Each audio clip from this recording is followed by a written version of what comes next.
एक सच्ची घटना। मैं एक दुकान में ख़रीदारी कर रहा था, तभी मैंने उस दुकान के कैशियर को एक 5-6 साल के लड़के से बात करते हुए देखा। कैशियर बोला, माफ़ करना बेटा, लेकिन इस गुड़िया को खरीदने के लिए तुम्हारे पास पर्याप्त पैसे नहीं हैं। फिर उस छोटे से लड़के ने मेरी ओर मुड़कर मुझसे पूछा, अंकल, क्या आपको भी यही लगता है कि मेरे पास पूरे पैसे नहीं हैं? मैंने उसके पैसे गिने और उससे कहा, हाँ बेटे, यह सच है कि तुम्हारे पास इस गुड़िया को खरीदने के लिए पूरे पैसे नहीं हैं। वह नन्हा सा लड़का अभी भी अपने हाथों में गुड़िया थामे हुए खड़ा था। मुझसे रहा नहीं गया। इसके बाद मैंने उसके पास जाकर उससे पूछा कि यह गुड़िया वह किसे देना चाहता है। इस पर उसने उत्तर दिया कि यह वो गुड़िया है जो उसकी बहन को बहुत प्यारी है और वह इसे उसके जन्मदिन के लिए उपहार में देना चाहता है। यह गुड़िया पहले मुझे मेरी मम्मी को देना है, जो कि बाद में जाकर मेरी बहन को दे देगी। यह कहते कहते उसकी आंखें नम हो आई थी। मेरी बहन भगवान के घर गई है और मेरे पापा कहते हैं कि मेरी मम्मी भी जल्दी ही भगवान से मिलने जाने वाली है। तो मैंने सोचा कि क्यों ना वो इस गुड़िया को अपने साथ ले जाकर मेरी बहन को दे दे। मेरा दिल धक सा रह गया था। उसने ये सारी बातें एक सांस में कह डाली और फिर मेरी ओर देखकर बोला, मैंने पापा से कह दिया है कि मम्मी से कहना कि वो अभी ना जाए, वो मेरा दुकान से लौटने तक का इंतज़ार करें। फिर उसने मुझे एक बहुत प्यारा सा फ़ोटो दिखाया जिसमें वह खिलखिलाकर हंस रहा था।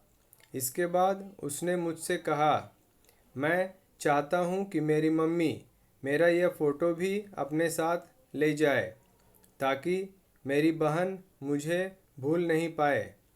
मैं अपनी मम्मी से बहुत प्यार करता हूँ और मुझे नहीं लगता कि वो मुझे ऐसे छोड़ने के लिए राज़ी होंगी। पर पापा कहते हैं कि उन्हें मेरी छोटी बहन के साथ रहने के लिए जाना ही पड़ेगा। इसके बाद फिर से उसने उस गुड़िया को गमगीन आंखों से खामोशी से देखा। मेरे हाथ जल्दी से अपने बटुए तक पहुँचे और मैंने उससे कहा, चलो एक बार और गिनती करके देखते हैं कि तुम्हारे पास गुड़िया के लिए पर्याप्त पैसे हैं या नहीं।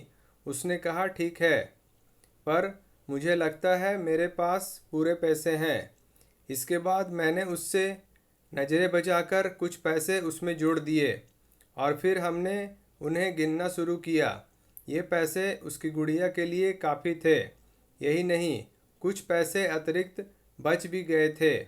नन्हे से लड़के ने कहा, भगवान का लाख लाख शुक्र है मुझे इतने सारे पैसे देने के लिए। फिर उसने मेरी ओर देखकर कहा कि मैंने कल रात सोने से पहले भगवान से प्रार्थना की थी कि मुझे इस गुड़िया को खरीदने के लिए पैसे दे देना ताकि मम्मी इसे मेरी बहन को दे सके, और भगवान ने मेरी बात सुन ली। इसके अलावा मुझे मम्मी के लिए एक सफ़ेद गुलाब खरीदने के लिए भी पैसे चाहिए थे, पर मैं भगवान से इतने ज़्यादा पैसे मांगने की हिम्मत नहीं कर पाया था। पर भगवान ने तो मुझे इतने पैसे दे दिए कि अब मैं गुड़िया के साथ साथ एक सफ़ेद गुलाब भी खरीद सकता हूँ। मेरी मम्मी को सफ़ेद गुलाब बहुत पसंद है। फिर हम वहाँ से निकल गए। मैं अपने दिमाग से उस छोटे से लड़के को निकाल नहीं पा रहा था। फिर मुझे 2 दिन पहले स्थानीय समाचार पत्र में छपी एक घटना याद आ गई जिसमें एक शराबी ट्रक ड्राइवर के बारे में लिखा था जिसने नशे की हालत में मोबाइल फ़ोन पर बात करते हुए एक कार चालक महिला की कार को टक्कर मार दी थी, जिसमें उसकी 3 साल की बेटी की घटनास्थल पर ही मृत्यु हो गई थी और वह महिला कोमा में चली गई थी। अब एक महत्वपूर्ण निर्णय उस परिवार को ये लेना था कि उस महिला को जीवन रक्षक मशीन पर बनाए रखना है अथवा नहीं, क्योंकि वह कोमा से बाहर आकर स्वस्थ हो सकने की अवस्था में नहीं थी। क्या वह परिवार इस छोटे लड़के का ही था? मेरा मन रोम रोम कांप उठा। मेरी उस नन्हे लड़के के साथ हुई मुलाकात के 2 दिनों बाद मैंने अखबार में पढ़ा कि उस महिला को बचाया नहीं जा सका।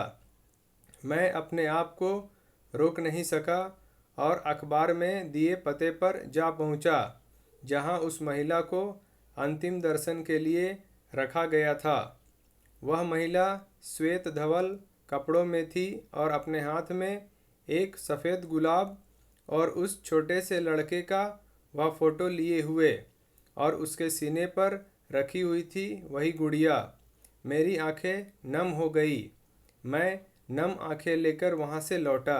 उस नन्हे से लड़के का अपनी माँ और उसकी बहन के लिए जो प्यार था वह शब्दों में बयान करना मुश्किल है, और ऐसे में एक शराबी चालक ने अपनी घोर लापरवाही से क्षण भर में उस लड़के से उसका सब कुछ छीन लिया था। इस कहानी से सिर्फ और सिर्फ एक पैगाम देना चाहता हूँ, कृपया कभी भी शराब पीकर और मोबाइल पर बात करते समय वाहन ना चलाएं। दोस्तों, आपको हमारा वीडियो अच्छा लगा हो तो लाइक करें, शेयर करें, सब्सक्राइब करें। धन्यवाद।